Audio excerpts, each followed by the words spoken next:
Hier déjà, comme le temps passe, le petit soldat et une femme est une femme. Demain déjà, comme le temps va vite, le soleil dans l'œil et vivre sa vie. Entre-temps, Anna Karina est devenue vedette, presque dirait-on, sans s'en apercevoir. D'ailleurs, s'en est-elle aperçue. Aussi prête au rire qu'aux larmes, son maquillage, ce n'est pas à son âme qu'elle le réserve. Fraîche et moulue de son Danemark natal, voici Anna Karina. Vous ne connaissiez pas la France? Non, pas du tout. Vous avez dit, je vais à Paris, je ne vais pas à Rome, je ne vais pas à Berlin, je vais à Paris. Non, c'est-à-dire, je suis venue avec mon père quand j'avais 14 ans. Et j'ai trouvé que c'était un pays merveilleux, formidable. C'est pas un peu dangereux pour une fille de 17 ans de Oh, venir ça à Paris absolument, comme ça? mais moi à l'époque, je ne me rendais pas compte. On vous a laissé entrer comme ça, c'est intéressant. N'importe qui à 17 ans peut franchir une frontière, maintenant qu'il faut tellement de papiers, tellement d'autorisation paternelle et tout. De ne pas passer en fraude quand même. Non, comme ça, avec mon passeport. Oui, on vous a dit entrer donc. Vous avez raison, remarquez. Oui, comme ça, en touriste. Et vous êtes arrivée dans Paris, toute seule? Oui, toute seule et le premier temps, j'ai habité l'hôtel et après... Vous êtes descendu au premier hôtel que vous avez trouvé? Oui, non, comme ça, on m'avait dit, si tu vas à Paris, il y a un hôtel à la Bastille, qui est très bien et pas très cher. Oui, ils sont réputés à la Bastille d'ailleurs. Alors après, Et vous viviez de quoi? Vous aviez de l'argent? oui, j'avais 10 000 francs, comme ça. Ah, ça a duré combien de temps ces 10 000 francs? Pas très longtemps, c'est-à-dire, j'ai pas mangé pendant 3 semaines, je crois, au début. Et, mais j'ai eu de la chance. Quelle chance?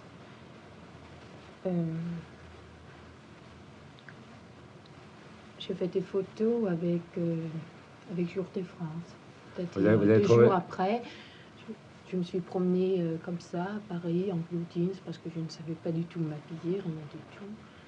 Et tout d'un coup, dans un café comme ça, il y a une femme qui me dit « Tiens, mais c'est formidable, c'est tout à fait ce qu'il me faut pour demain, pour Jour de France. Je fais un reportage sur la mode. » Et La mode des blue jeans? oui, comme ça. Mais il faut pas vous habiller comme ça, c'est très mal, c'est pas bon. Et il faut vous maquiller, etc. Vous avez accepté tout de suite? Oui, parce qu'il avait l'air bien gentil. Si ça aurait été un homme, vous auriez accepté Oh aussi? non, absolument pas, je crois pas, non. Et un jour, vous avez rencontré Jean-Luc Godard. Jean-Luc Godard, c'est non seulement un très bon metteur en scène, il a fait À bout de souffle, Le petit soldat que nous n'avons pas vu pour des tas de raisons. Il fait en ce moment avec vous Vivre sa vie. Mais c'est aussi un homme très estimable et vous avez fini par l'épouser, ma foi. Oui, c'est ça. Encore bravo. Bon, mais à propos de mariage, est-ce que c'est vrai ce qu'on a raconté à propos de votre rencontre, Jean-Luc Godard, Anna Karina? Non, Vous savez ce qu'on a dit? Oui, oui, on a dit que j'ai rencontré mon mari par une annonce et c'est absolument faux parce que à l'époque où il faisait À bout de souffle, il m'avait vu dans un petit film, c'est-à-dire dans un film publicitaire. Et On a précisé que cette annonce disait Jean-Luc Godard cherche une âme sœur pour faire du cinéma ça. avec lui, quelque chose du Mais même moi, genre. je ne savais pas du tout à l'époque. C'est-à-dire, il avait fait passer ça dans le film français. Et à l'époque, moi, je ne savais même pas ce que ça voulait dire, le film français. Et une âme sœur non plus, je pense. Non. Alors, il m'avait vu c'est-à-dire dans un film publicitaire. Et il m'avait demandé de venir au bureau pour faire un tout petit truc dans Un bout de souffle. Vous avez déjà demandé de faire des passages dans des films à cette époque? C'était la première fois? Oui, très souvent comme ça, mais je parlais tellement mal le français à l'époque. Je parle pas très bien maintenant non plus, mais enfin, un peu mieux quand même. Bref, vous avez rencontré Jean-Luc Godard. Oui. Il vous a fait quelle impression à ce moment-là? Oh, c'était un homme bizarre, timide, comme ça, avec des lunettes noires, comme ça, il m'a fait un peu peur. Les hommes timides vous intimident? Oui. Et là, il vous a proposé un rôle, vous n'avez pas fait pourquoi? Parce qu'il m'a dit, c'est un tout petit rôle, comme ça, il faut se déshabiller. Et moi, je lui ai dit, bon, mais ça m'intéresse pas pour faire un tout petit truc et me Pour un déshabiller grand, en à même la temps, rigueur, mais c'est pas pour un absolument petit. pas mon genre. Oui. Alors, un an après, enfin, je l'ai plus vu. Pendant un an, vous n'avez pas revu? Non. Un an après, Il n'avait plus passé de un petites jour, annonces. je reçois un télégramme qui dit est-ce que vous pouvez venir voir Monsieur Godard lundi, enfin, comme ça. Alors, je dis tiens, encore quelqu'un qui... Puis quoi?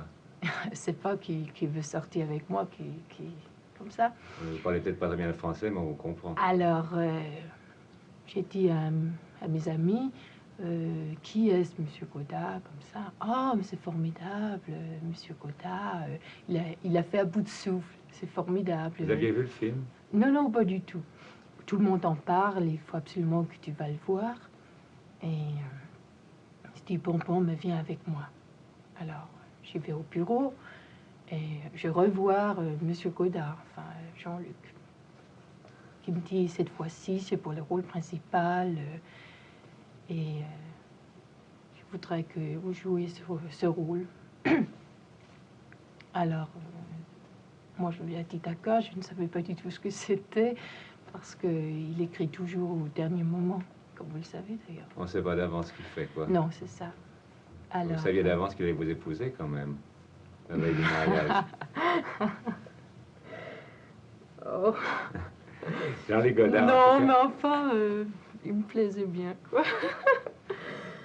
Bon, C'est enfin. charmant. Jean-Luc Godard m'a dit que vous l'aviez beaucoup influencé. En quoi est-ce que vous l'avez influencé, vous le savez? Je crois que... Qu'est-ce que vous lui avez apporté? Une stabilité il qu'il est n'avait moins pas? timide maintenant qu'avant. Avant, il claquait les portes, il disait pas bonjour, il partait comme ça. Et maintenant... Vous lui avez appris tout ça? Je ne sais pas, mais en tout cas, je lui ai donné confiance. Et lui, est-ce qu'il vous a influencé? Ah oui, beaucoup. Il m'a appris beaucoup de choses. Quoi? Oh, En quoi est-ce que vous êtes différente maintenant? de tout. Surtout, il m'a... Il vous a fait apprendre une musique que vous ne connaissiez pas? Oui, lire c'est des ça livres? aussi. Il m'a présenté, enfin, il m'a appris un peu tout. Il s'occupe de la façon dont vous vous habillez? Non, absolument pas. Oh non, pas du tout comme ça. Il y a une chose qui est intéressante avec vous, c'est que vous êtes une actrice qui ne ressemble pas aux autres. De manière générale, toutes les actrices de cinéma se ressemblent, sauf celles justement qui deviennent de très grandes vedettes, ce qui est la grâce qu'on vous souhaite. Mais elles ont trouvé un style. Et vous, vous avez une espèce de style. Est-ce que vous recherchez un style? Est-ce que vous dites, ça m'ira, ça va avec mon personnage? Je vais me créer un personnage un peu plus mystérieux ou un peu moins? Non, je crois que comme comédienne, il faut essayer de tout faire. De créer un peu, enfin, c'est-à-dire si on fait physiquement 30 ans, on ne peut pas faire de petites jeunes filles, bien sûr. Quand vous regardez dans la glace, Mais est-ce que vous vous plaisez? Vous vous trouvez jolie? Vous dites, tiens, cette fille n'était pas moi. Ah non, non, je trouvez... ne pense pas. Vous vous trouvez laide? On m'a toujours dit dans mon pays que j'étais très laide. C'est vrai? Oui, oui. C'est pour ça que vous en êtes parti? J'étais affreuse.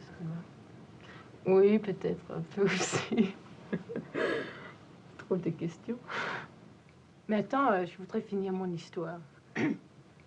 Alors, 2 jours après, je vois dans François que... je vois l'histoire. Jean-Luc Godard a pris Anna Karina pour son amie et son interprète dans son prochain film. Moi, complètement soufflée, amie, enfin, c'était plutôt à mes sœurs. Alors, j'étais très triste. Et il y a des gens qui me téléphonent comme ça, vraiment, pour me dire petite salope, etc. Vraiment des choses assez méchantes. Alors, Les gens que vous connaissiez? Ils ne se nommaient pas?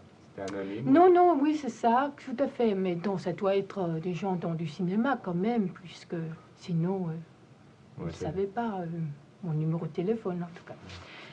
Je trouvais ça terrible. Et alors, qu'est-ce que vous faisiez?